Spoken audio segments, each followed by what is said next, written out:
What is going on, guys? Welcome to the Sports Scholar. I am your teacher, Jesse Young. It's my first video.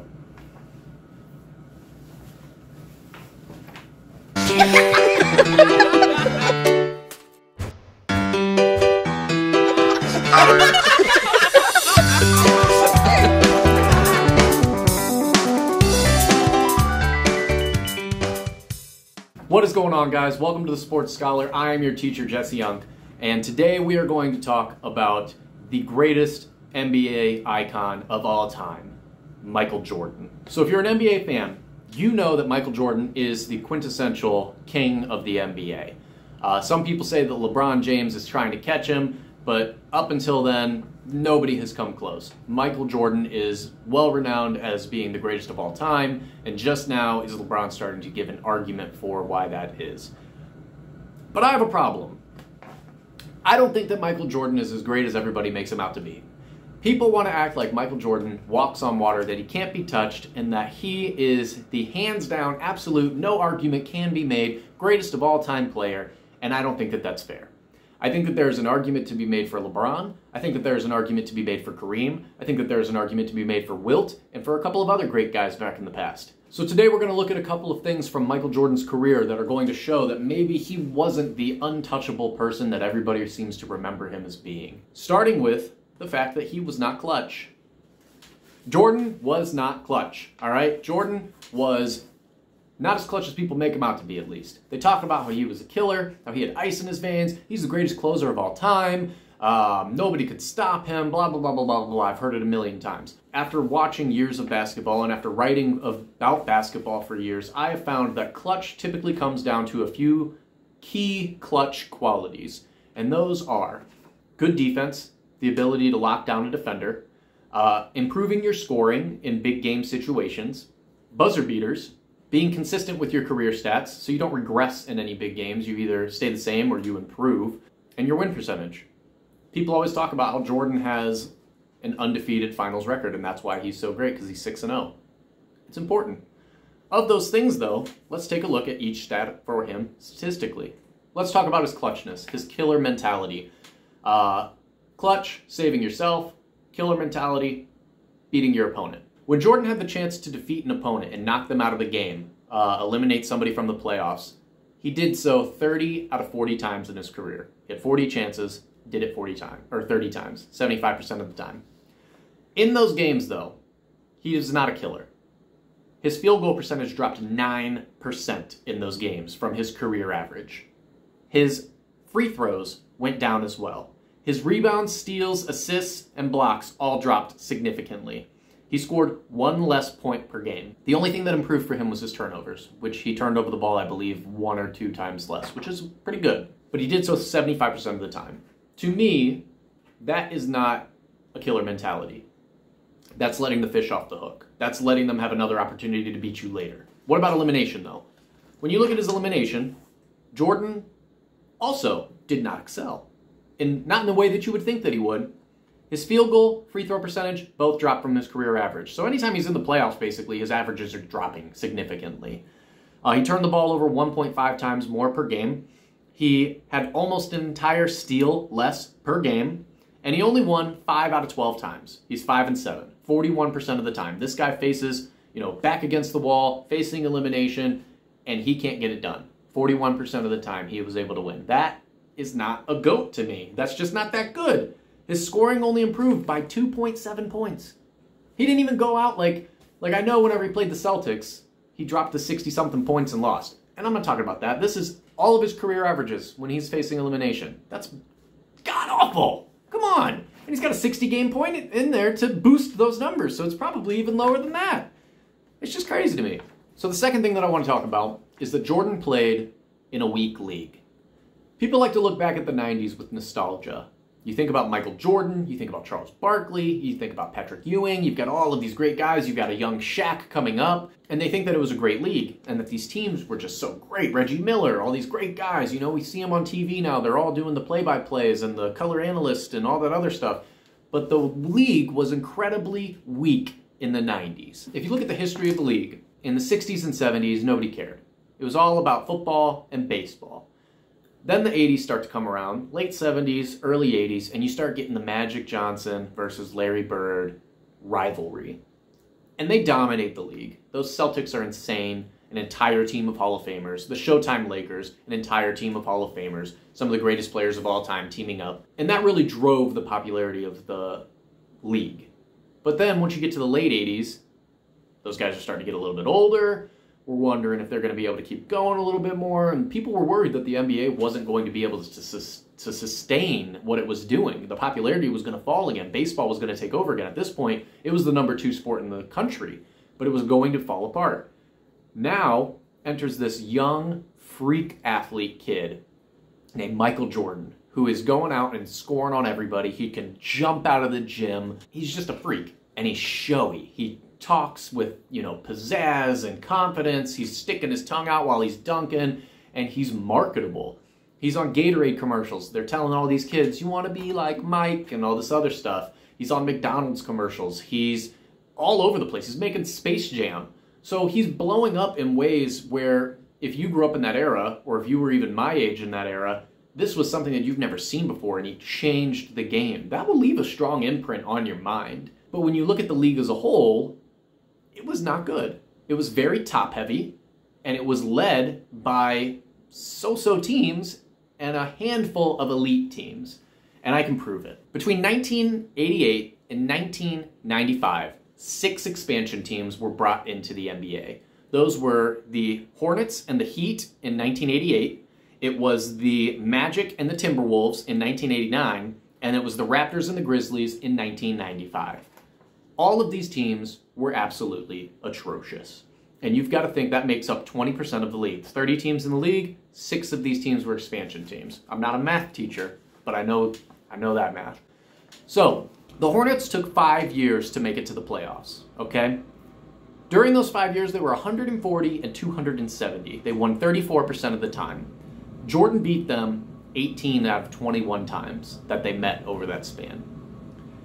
You have the Heat, which only took 4 years to make the playoffs. That's the quickest out of all of these teams, by the way. Took them 4 years to make the playoffs. They were 95 and 233, 28.9 win percentage. MJ faced them 14 times in the regular season, 3 times in the postseason, swept them. Never lost a game. He was 17-0. He never lost to the Heat in his entire career. Then you got the Magic. They took 5 years to make the playoffs. They were 106 and 249. They won 29.8% of the time. Jordan faced them 16 times. He won 12 out of 16. You've got the Timberwolves, which were terrible, but not the worst. Keep that in mind, because this is pretty bad. It took them 8 years to make the playoffs. 8. Almost a decade to make the playoffs. They were 192 and 464. They won 29% of the time. They faced Jordan 14 times over that span, because part of it was during his retirement. And MJ won 13 out of 14. He only lost once. Now you got the Raptors. The Raptors took 5 years to make it to the playoffs. They had a record of 135 and 243. This was the best team out of all 6 expansion teams. The best one. Took them 5 years, but they were the best winning percentage. 35.9%. Just over a third of their games they won. That's terrible. They were easily the best expansion team, but they lost 2/3 of their games. They faced Jordan 12 times. He won 10 out of 12. And then finally you have the Grizzlies. And I left the Grizzlies for last because this was just mind-blowing to me how awful they were. Not only did it take them 9 years to make it to the playoffs, one shy of a decade, but in 9 years, they won 101 games. That's an average of like 11 games and change every single year. 11 games. That's terrible. They lost 418. So their win percentage was only 19%. Jordan faced them 8 times, again, because of retirement, and he won 7 out of 8. So I know you're thinking, well, it's only 8 games, it's only 12 games, it's only so many games. He wasn't the only one beating them up. These teams weren't making the playoffs and getting their butts kicked every single day for a reason. It was because they were terrible. So now you've got this point in time where Bird is gone, he's retired, Magic is gone, he has HIV, the Pistons are gone, they're old, they're broken up, they're retired, they're kind of scattered all over the place. And then you have the Bulls, and you have teams that will challenge the Bulls like the Supersonics, like the Suns, like the Pacers, or the Cleveland Cavaliers. None of those teams were on the level that the Bulls were on, though. They didn't have the best player in the league. They didn't have a Scottie Pippen wingman. They didn't have the best coach in the league. They didn't have Dennis Rodman coming in halfway through their careers to give them the best rebounding presence in the league to bolster that. They had one Hall of Famer, or they had two Hall of Famers.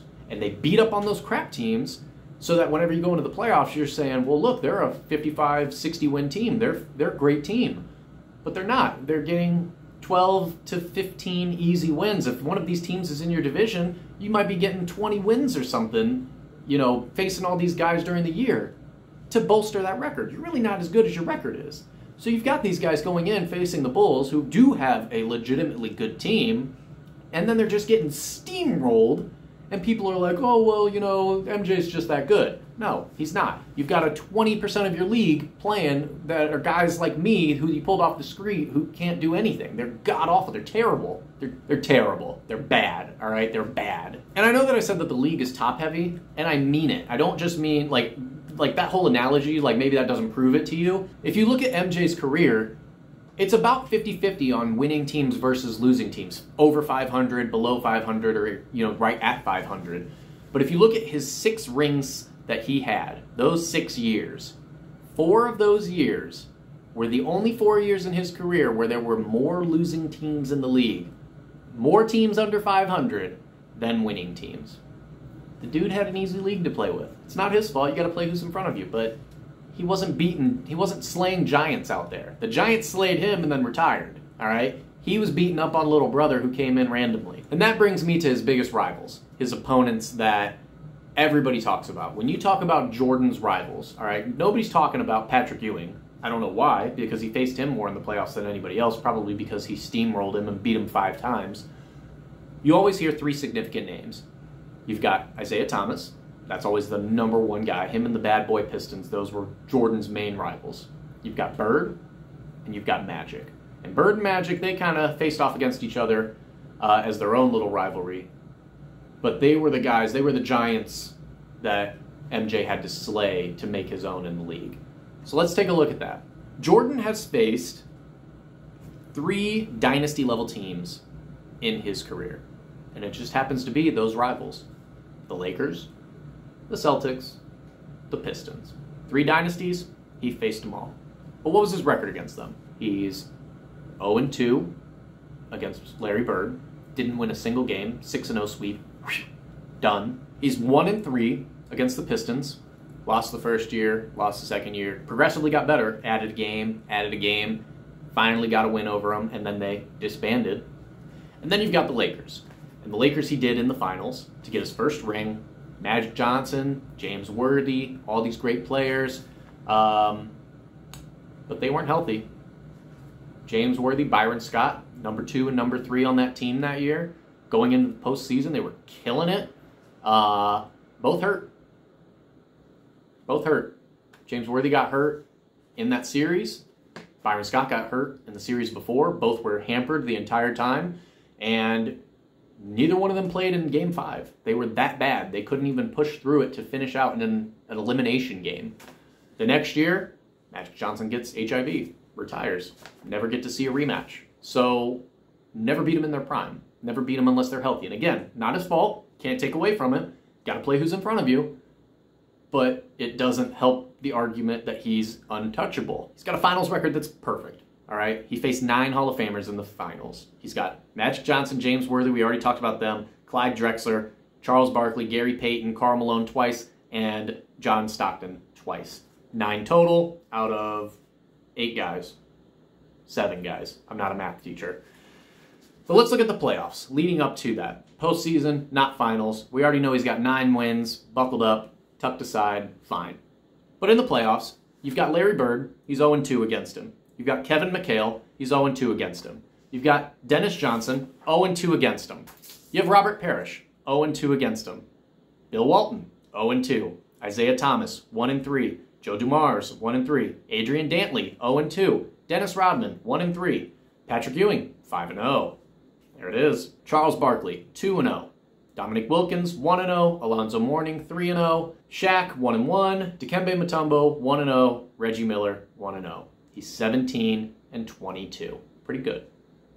if you add in those other 9 finals guys. So MJ faced 24 total Hall of Famers on 48 separate occasions throughout his postseason career. He won 54% of the time and got 6 rings along the way. That's pretty good. The problem is that the 3 biggest opponents that he faced, the 3 dynasty teams, the 3 chief rivals of his career, he has the exact same amount of wins against the Hall of Famers on those teams combined with what he has against Patrick Ewing.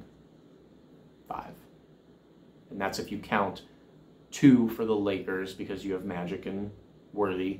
If you count 3 for the Pistons with IT, Dantley, DeMars. So, what does that show? When he faced adversity, he got shellacked. And he needed help to get there. I wanted to go back to Isaiah Thomas. The year that he beat him, Isaiah Thomas broke his wrist. Best player on that team breaks his wrist, misses a third of the season. It's his worst season of his career, except for his rookie year. Lowest in scoring, lowest in other factors, other statistics. And he finally loses to him, gets shellacked. I think it was like 4-1 or something. They beat him badly. And then they retire, they break up. The guys were old. You never got to see him face adversity again because he was aided by age, illness, with Magic, getting HIV, disappearing for years, not coming back to his full strength ever again. And Bird left. Bird whooped him up and said, all right, I'm going to leave. I'm going to take my rings and go retire. My back is terrible and I can't stand up straight anymore. So he never had another team rise to the occasion like that. The closest that he ever faced was probably the Supersonics, and they only had 2 Hall of Famers when he added a third to his team, which brings me to my last final point. He always had the best team. During Jordan's 6-ring streak, if you look at all 6 finals, he only has a losing advantage in Hall of Fame teammates once. And that was the Lakers, who, if you remember, were injured the entire time. So, not really. He had Scottie Pippen his entire time. That's 2 Hall of Famers, him and Scottie. And for the second three-peat, they added on the best rebounder in the league with Dennis Rodman for the cheap.